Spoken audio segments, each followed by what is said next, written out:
What is going on, guys? It is Wrestlelamia here, back with some more news. Join us now as we look at this week's edition of the Blue Brand, as well as the wildest wrestling news and rumors you need to know, including every single wrestler who got fired, Alberto Del Rio breaks his silence, Bayley's heartfelt goodbye, and much more. Be sure to subscribe and hit that notification bell for daily wrestling videos, and follow us on Facebook for exclusive lists. Now, we won't recap the show, but we will provide you with the good, the bad, and the downright ugly. As always, we start off with the good as number one, the return of the ultimate opportunist. Edge is back, and pretty much scruffier than ever. Wrestling's rated R superstar made a huge impression last night by laying out Roman Reigns and Jimmy Uso, making it clear that things are far from over as far as Edge is concerned with capturing Reigns' Universal Championship. The back and forth in the ring saw both Reigns and Edge trying to dish out some serious damage in the ring, but in true wrestling style, this was just set up for something down the road. The segment was handled splendidly, with the WWE pulling off a surprise return, since many people believed Edge wasn't coming back until the first Smackdown with fans present. The WWE also left the fans wondering what Roman was going to announce, something that has never been done on television before. Another fantastic segment involving the head of the table and an epic ending for Smackdown. Number 2, Edge vs Reigns Money in the Bank is going to be awesome. And let's get one thing out of the way, Edge vs Daniel Bryan vs Roman Reigns at WrestleMania 37 was fantastic, and all three men provided plenty of WrestleMania moments. However, as good as a triple threat match is, fans want to see how Edge fares one-on-one against the Tribal Chief, and Edge's return last night suggests he's going to be Reigns' opponent at Money in the Bank. Naturally, the WWE set things up quite nicely for the match, with Paul Heyman pointing out Reigns' dismantlement of the men's division and Edge showing up to send the message he's not done yet.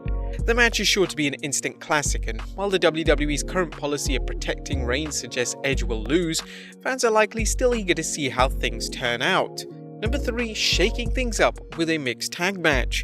Last night's Smackdown was stale for the most part, but credit the WWE with shaking things up by airing a mixed match challenge between Seth Rollins and Bayley against Cesaro and Bianca Belair. Not only was this a good way to play out the feud between Rollins and Cesaro, as well as Bayley and Belair, but it gave Rollins a chance to show off his heel side by distracting Bianca and giving Bayley her opportunity to win. As we pointed out before, that there are a number of ways to fuel feuds besides endless one-on-one matches, and last night's mixed tag exemplified the variety of promotional tactics available. But that was the good. What about the bad? Is number 1, the stale EST promo. I call in the promo police and book Bianca Belair for cutting a stale promo last night. Belair, who calls herself the EST at everything, certainly wasn't with last night's dud delivery of dialogue, a promo which sounded straight out of the WWE's writers' fill-in-the-blank promos. This was a bad follow-up after Belair and Bayley's sensational Hell in a Cell match last Sunday. Number 2, Biggie vs Apollo Part 94. As Smackdown delivered the match as fans have been waiting to see for weeks now. Biggie battling Apollo Crews for the 94th time. Okay, fair enough, maybe 93rd. The WWE has been doing a good job with its undercard on SmackDown, but this booking didn't make sense as both men faced each other far too many times, and they could have given both Apollo and Biggie different opponents to give someone else the rub. The match screamed lazy booking, and while both wrestlers work well in the ring, there was zero reason for this to happen again after their last series. Number 3, Money in the Bank mess. Fans have to credit the WWE for being consistent about its inconsistencies, as seen by this year's edition of the Money in the Bank qualifying matches. Once again, there's no rhyme or reason to the WWE selecting who automatically qualifies and who has to wrestle a match to qualify. Last year, they mentioned that the general manager, or whatever the red and blue brand's authority figures are being called this week, makes that decision, but like the WWE Hall of Fame selection process, there's zero logic for who gets put into the match. The decision that Carmella doesn't have to wrestle anyone is baffling, given her complete lack of wins in the last few months. As the saying goes, somebody up there must like you, Carmella, as there's no reason her in-ring work is impressive and her arrogant heel persona is nothing the WWE can't get from any number of more talented workers.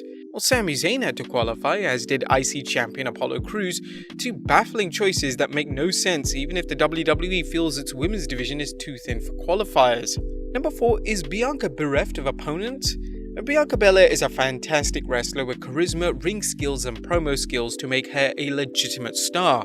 But the only problem is that SmackDown Women's Champion already seems to have run out of strong opponents, and a strong champion needs strong opponents to continue growing and to solidify their position at the top. While the WWE might get one match out of Bayley vs Belair, they battled in what should have been a conclusive match in Hell in a Cell.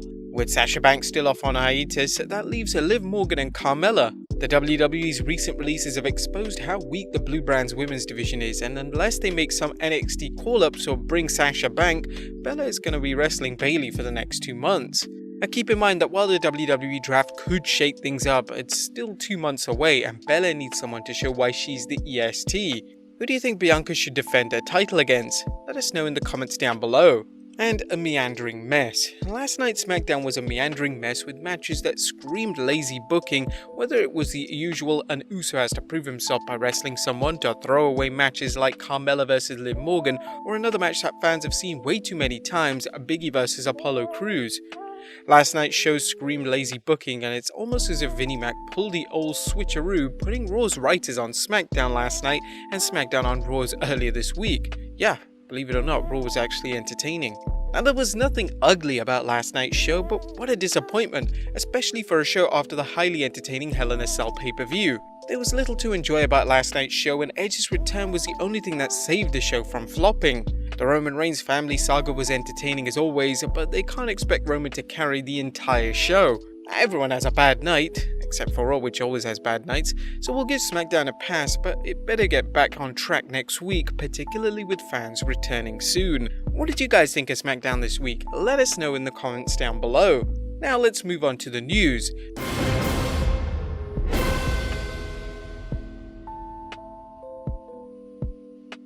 Now first is the full list of WWE wrestlers that have been released. The WWE's efforts to trim its roster continued on Friday as the promotion released 14 superstars.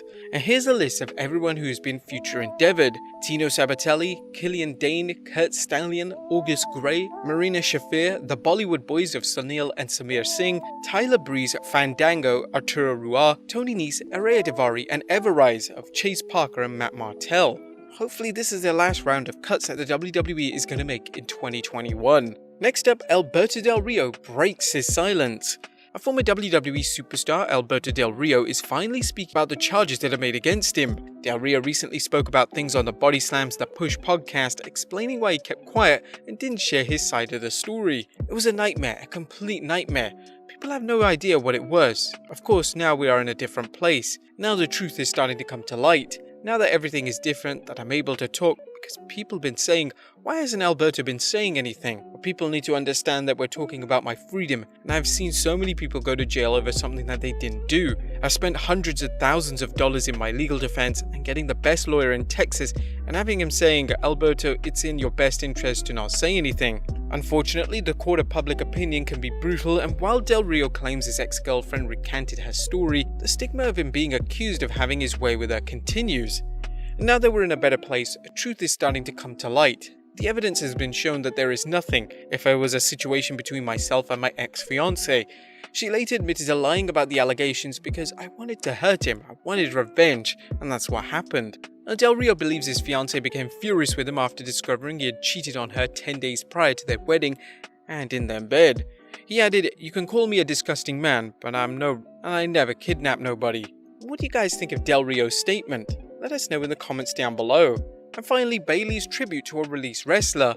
And last but not least, the latest WWE releases, while not surprising, are still painful for wrestlers who spent so much time in the WWE, as well as for their colleagues who still work in the WWE. Bayley tweeted a heartfelt message for Tyler Breeze thanking him for all he did for her.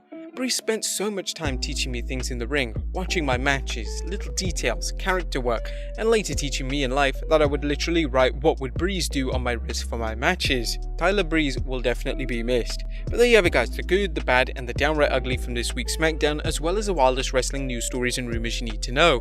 Be sure to leave your comments down below, and I'll see you next time with some more wrestling content.